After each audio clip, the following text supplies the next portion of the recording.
How will you feel if the borders within the intersection of Africa are no more? In this video, Kenya President His Excellency William Ruto shared his point of view of the reason why the borders in Africa need to be eradicated. Guys, I am Faithful, bring it to you right from Ghana, Accra. If you're new here, don't forget to subscribe to my channel, like and share. Now let's get into the video.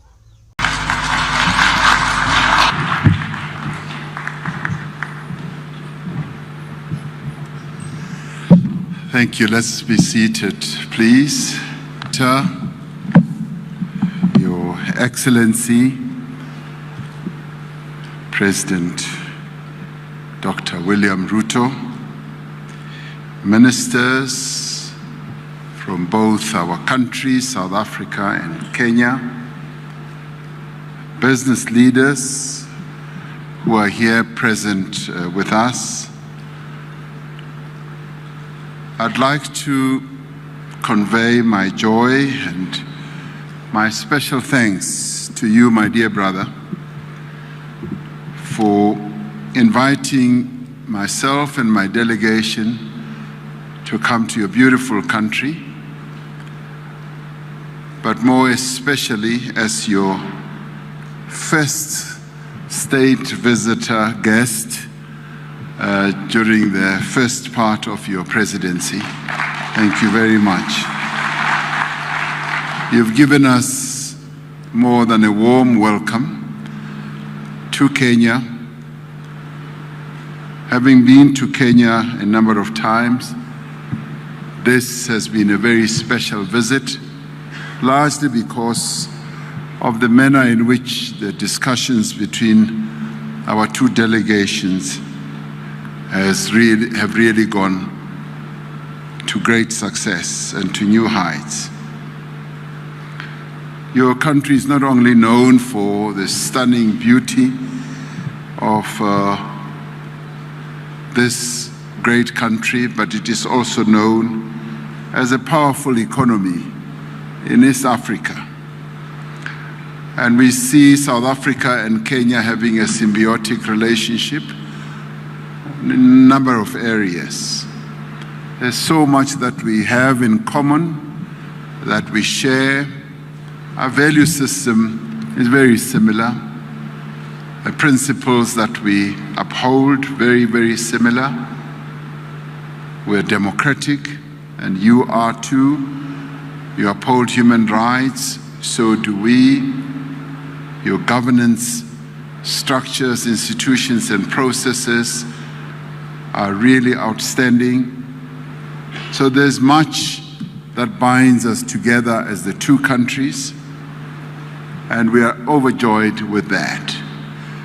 And our visit to you comes at a time when the world is facing enormous challenges, and we've just been recovering from COVID-19, and that too was an enormous challenge. I just want to speak on some of the issues and reiterate and endorse what President Ruto has just been saying, particularly about the enormous opportunities that we have on our continent in relation to our positioning in the world, in relation to our population as a continent, and in relation to the youthfulness of our population, and also get us to look back where we've come from.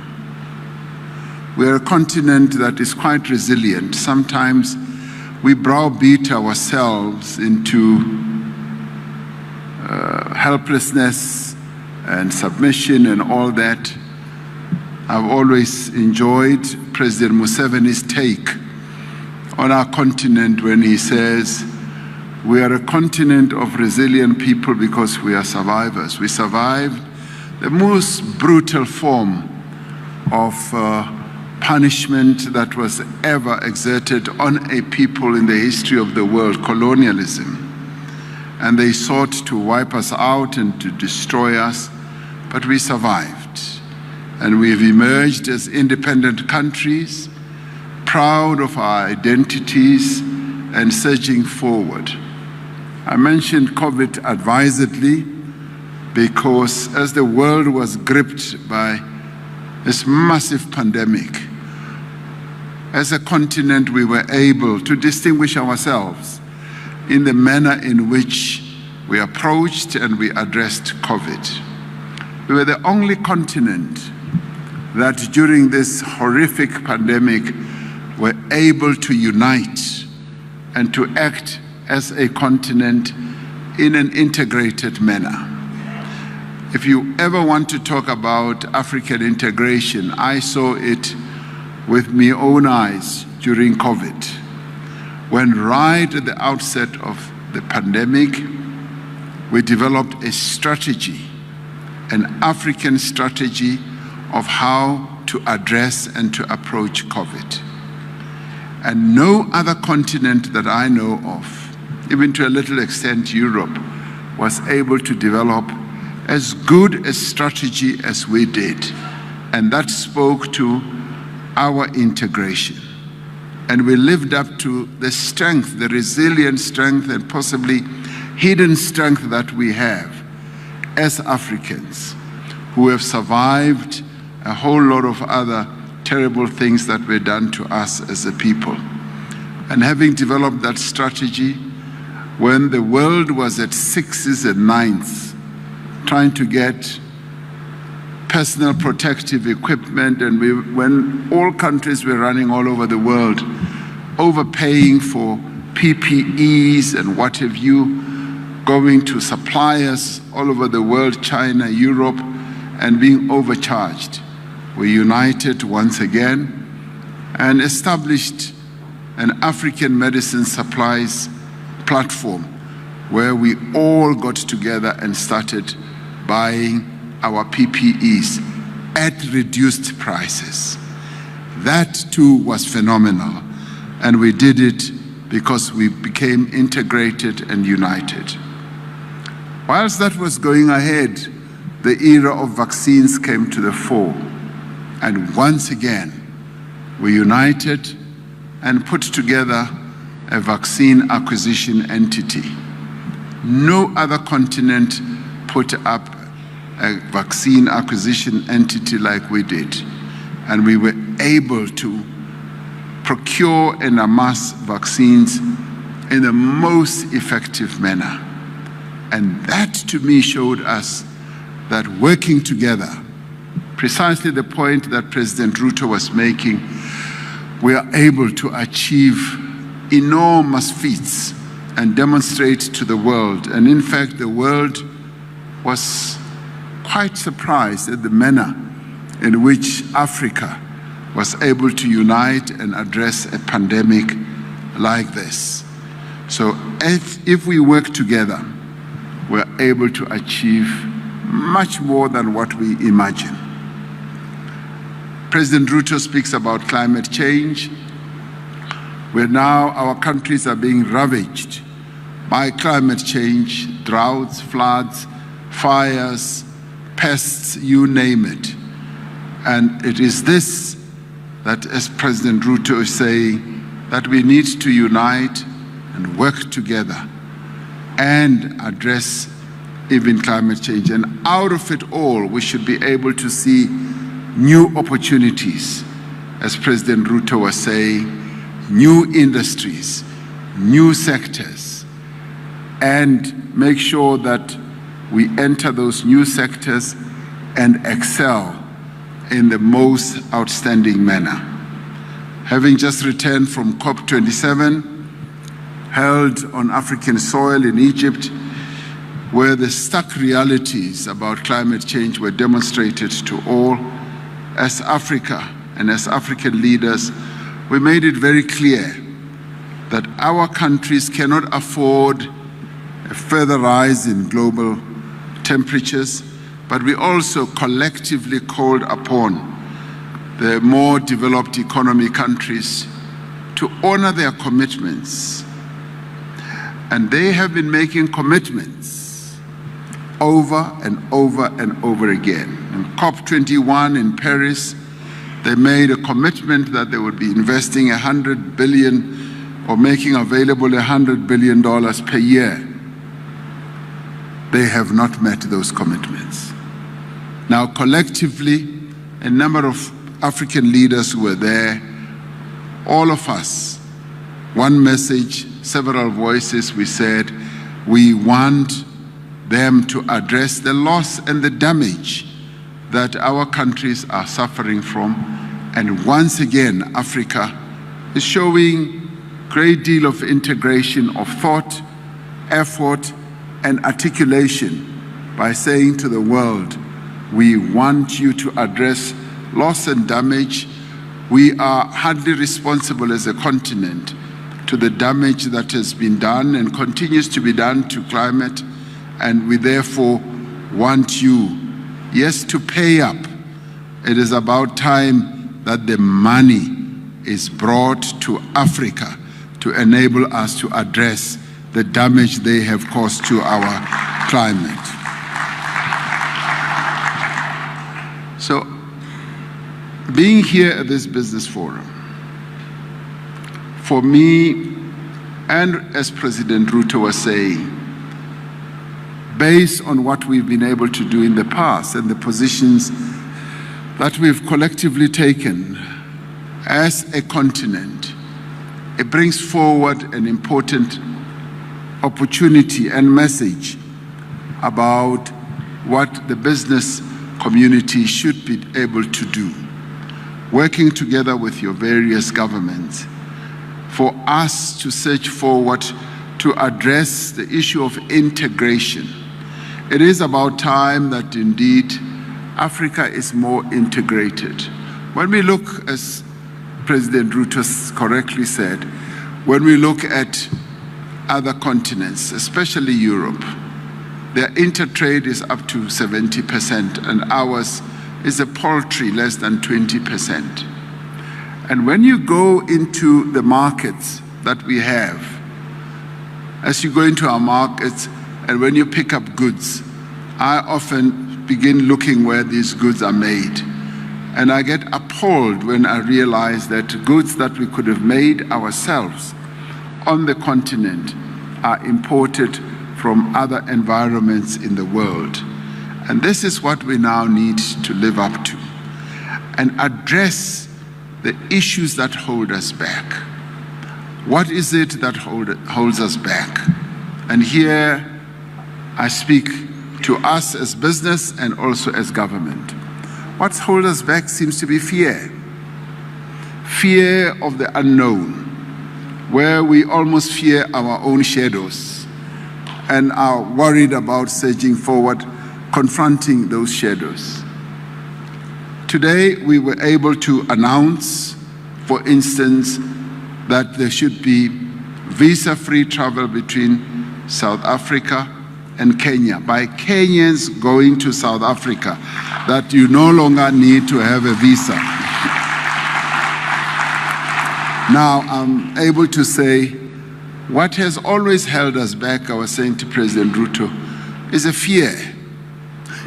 We possibly, as well, South Africans, we were afraid that by opening up the doors of South Africa to Kenyans, we are afraid that in will come all those undesirable elements that just want to transgress our immigration laws and so forth.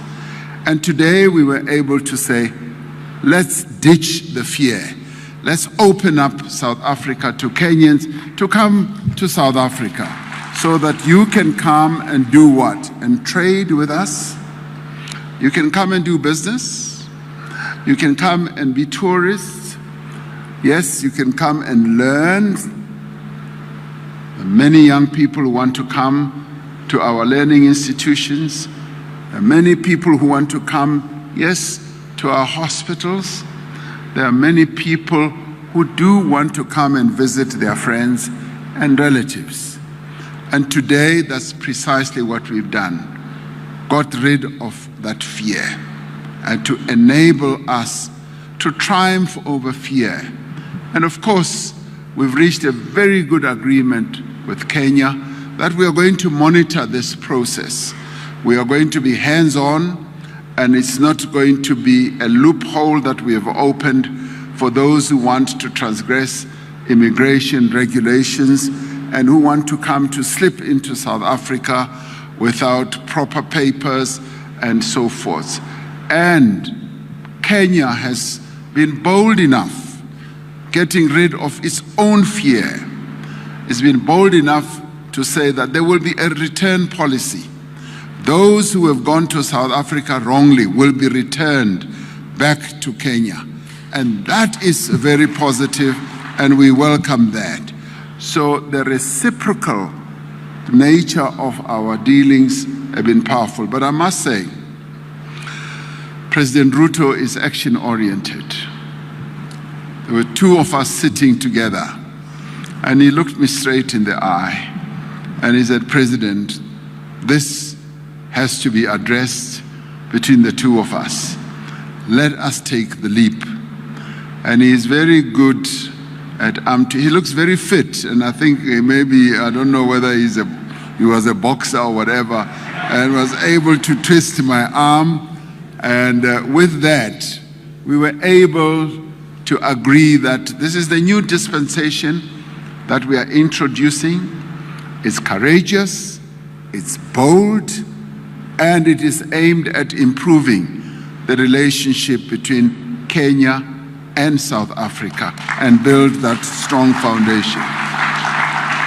But more than that, it also builds trust, not only between the two of us as leaders, but also builds trust between the two nations, that we are two peoples on our beloved continent who can trust each other to do the right things, and who can trust each other to trade with each other at a diplomatic level, at a political level.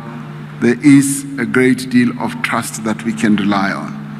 The other thing that holds us back is bureaucracy and a regulatory environment, which President has already spoken to. And we already identified a number of things that we can do to unlock the way we deal with each other and unlock unnecessary bureaucracy, red tape, and unnecessary regulatory strictures.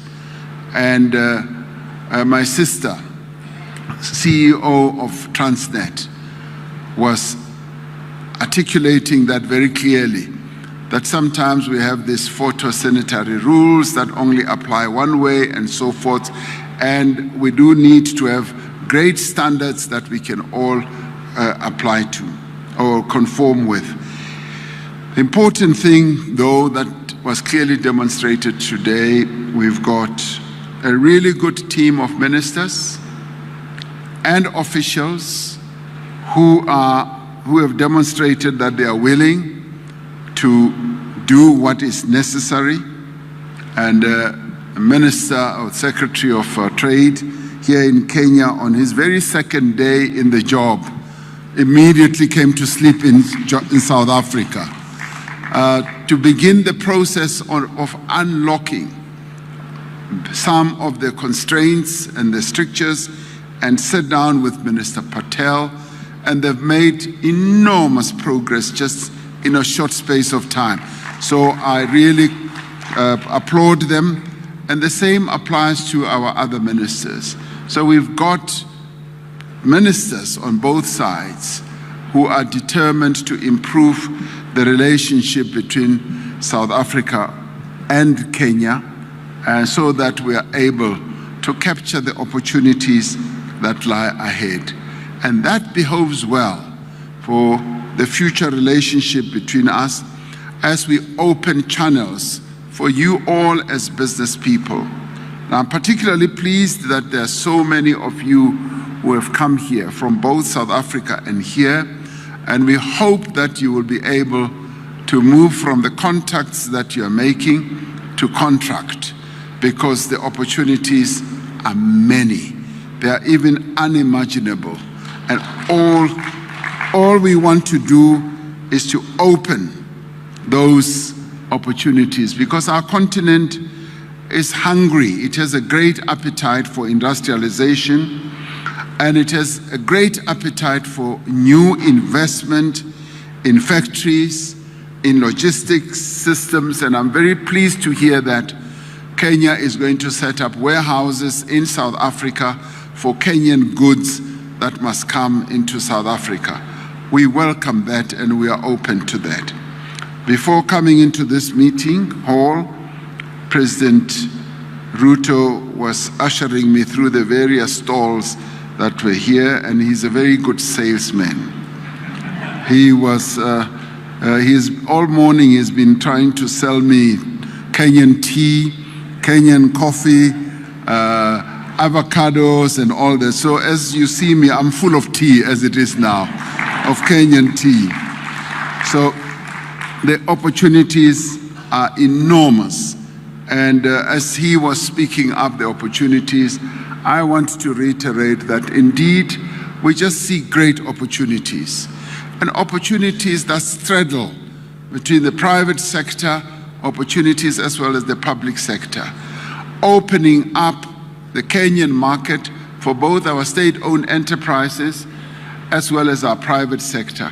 But similarly, President Ruto, I'd like to say, we want to open up also South Africa's market for your goods and services, and indeed for your public sector companies that can come to South Africa to do business. So in the end, it should be a two-way process.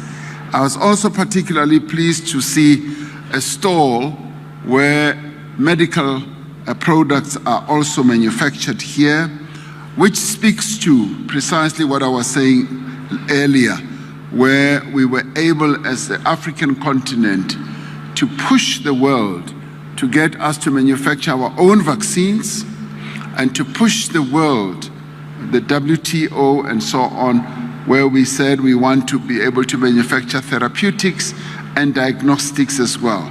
So it was a joy to see a company here in Kenya that is already making that. We've had enormous breakthroughs. And as we make these breakthroughs as government, we are saying we want the private sector to follow in suit so that you notice and see all these opportunities that can be capitalized on. Now, the Africa Continental Free Trade Area is another great opportunity. Despite the little hurdles that are in place where we are supposed to get a few countries to unlock the full-blown implementation of the Africa Continental Free Trade Area, and we are going to do that. In our own neighborhood, we have to get Lesotho to come along, the country that you didn't want to mention. We will do so. And in your own region, you've got others. Now, imagine the two economies. And let's not forget that Kenya and South Africa, Kenya is a very big and vibrant economy in East Africa. And South Africa is a big and vibrant economy. So we link the two regions in the world. And I've often said we link with Nigeria, we link with North Africa and the continent that we did take up the opportunities. And now we've already demonstrated that we can. We can make vaccines here on the continent. The agreement that we got the world to start focusing on is to say there are a number of countries on the continent. South Africa is one, Kenya is one, yes, Rwanda is one, Senegal is another, Egypt is another. We can make our own vaccines. Just open up the regulatory strictures in the world. And that we have achieved. We're now pushing for therapeutics and diagnostics. And I think we will succeed if you, as business people, demonstrate to us that you are willing, ready, and prepared to take up all these opportunities that we are making. They're opening up. So that's the question of fear. We must get rid of the fear that we have, and the regulatory strictures we will take care of. So the opportunities are enormous, And I'm really glad that we can have this opportunity for me and President Ruto to come and hear your report. It's a very good report. It's a positive report and forward-looking. It enables us to unlock opportunities for trade between our two countries, and we will want to take further steps to increase overall trade. We already heard that trade can scale $1 billion, and it can go even, between our two countries, it can go even further. And when we talk about trade, when I talk about trade, I'm not talking about one way. It's not only South Africa to sell, it's for Kenya to sell. I want to see Kenyan tea and coffee in South Africa as well. So we want to open our market, and we also want to open up investments. On the public side, President Ruto has already said, in housing, where, yes, we have developed a really good and special skill. We've built 4 million houses, and you need 2 million. We can work together. But in working together, we want also to build capacity to transfer the skills and the capabilities, so that as Kenya, you can also come and build houses in South Africa in time to come. So it has to be seen as a two-way process. So if we can look at all this in a broad sense, we will find that the sky indeed is the limit. We've got endless opportunities. And on our side, we want you as the business community not to tire, to keep raising the issues that are important to you. You've got great access. President Ruto is accessible to the business community here. And as we were going around the stalls, nearly everyone was focusing more attention on President Ruto, forgetting that I'm a buyer of Kenyan goods. They were focused, and I said, no, that is a good sign, because they look at him to unlock opportunities. Way back home, they look at me also to unlock opportunities. So both of us are accessible, are able to see how we can open up the opportunities and support you. So what I can say as I conclude is that we are here to support, to egg you on. Similarly, you as business people, take up the opportunity of having two governments that support you, two governments that want you to succeed, and two governments that are hungry, that are determined to grow our two economies. These are two strong economies in two parts of our continent. Let us work together. And that is what has brought me and my delegation here. And I'd like to thank you for being here and also for reporting to us as well as you have. Thank you very much.